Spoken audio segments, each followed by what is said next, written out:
If such man's statement you want to take into cognizance, or you want to take one rogue MP's statement into cognizance, an MP who deserts your party, MP who surrenders his term to benefit the other party, and such man's statements, if one wants to take into consideration, then what is the credibility of such statements?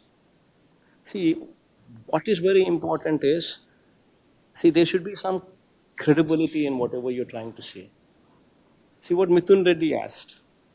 He said, these people build one cock and bull stories and said that these people have met someone. Mithun Reddy asked a simple question.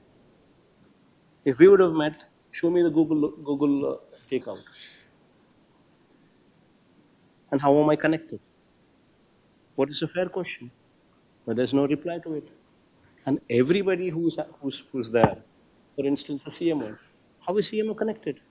Show me one single signature.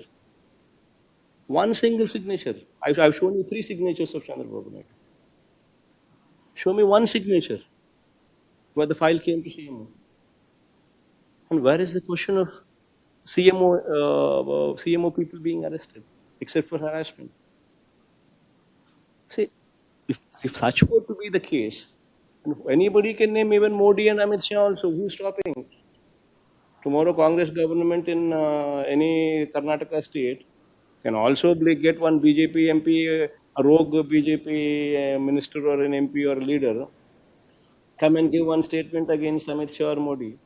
That will suit some purpose.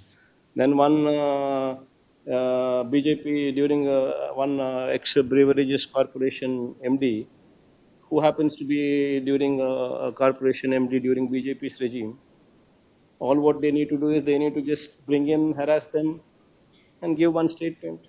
And that man can give a statement that I gave something to Modi, I gave something to Amit Shah. What is stopping? Anybody? Any statement can be given on anybody. Who stops? Sir ration మాఫియాని అరికట్టడం కోసమే door delivery విధానాన్ని ఆపేశామని ప్రభుత్వం ration మాఫియాని అరికట్టడం కోసమే door delivery విధానాన్ని ఆపేశామని చెప్పి ప్రభుత్వం చెప్తుంది. పవన్ కళ్యాణ్ గారు చెప్తున్నారు 1600 కోట్ల రూపాయల అవినీతి జరిగింది. రేషన్ మాఫియా పెరిగిపోయింది, దాన్ని అరికట్టడం కోసమే డోర్ డెలివరీని ఆపేశాము. అదేవిధంగా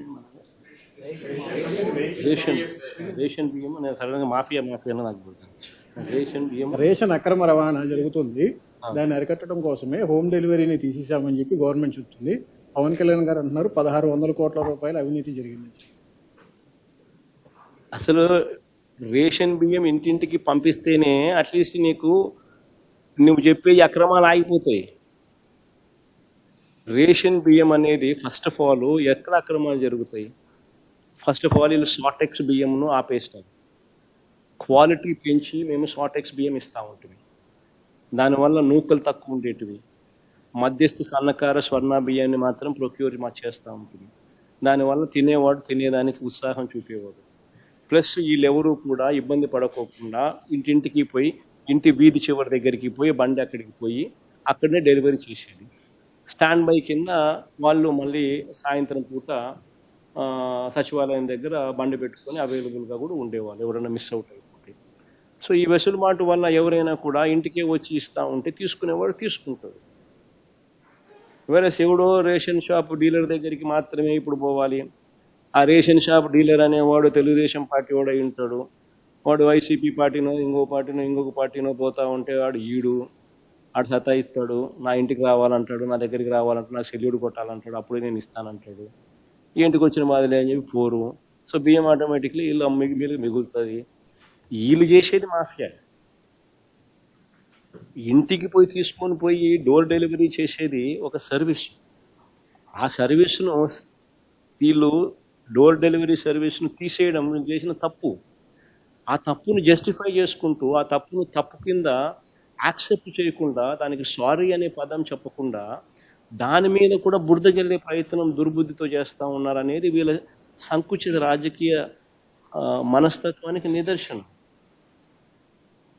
నీ ఇంటికి దగ్గరికి నీకు బియ్యం వస్తే నువ్వు ఆనందంగా తీసుకుంటావా? లేకపోతే నీ డీలర్ దగ్గరికి నువ్వు పోయి తీసుకోపో అని అంటే own whims, own fancies, own timings ప్రకారం నువ్వు పోయి అక్కడ పోయి తీసుకునే కార్యక్రమానికి నువ్వు ఉత్సాహం చూపుతావా? ఇదేం కొత్త కాదు కదా మనకు. డీలర్ల దగ్గర ఎందుకు డీలర్ వ్యవస్థ ఎందుకు వ్యతిరేకత వచ్చింది?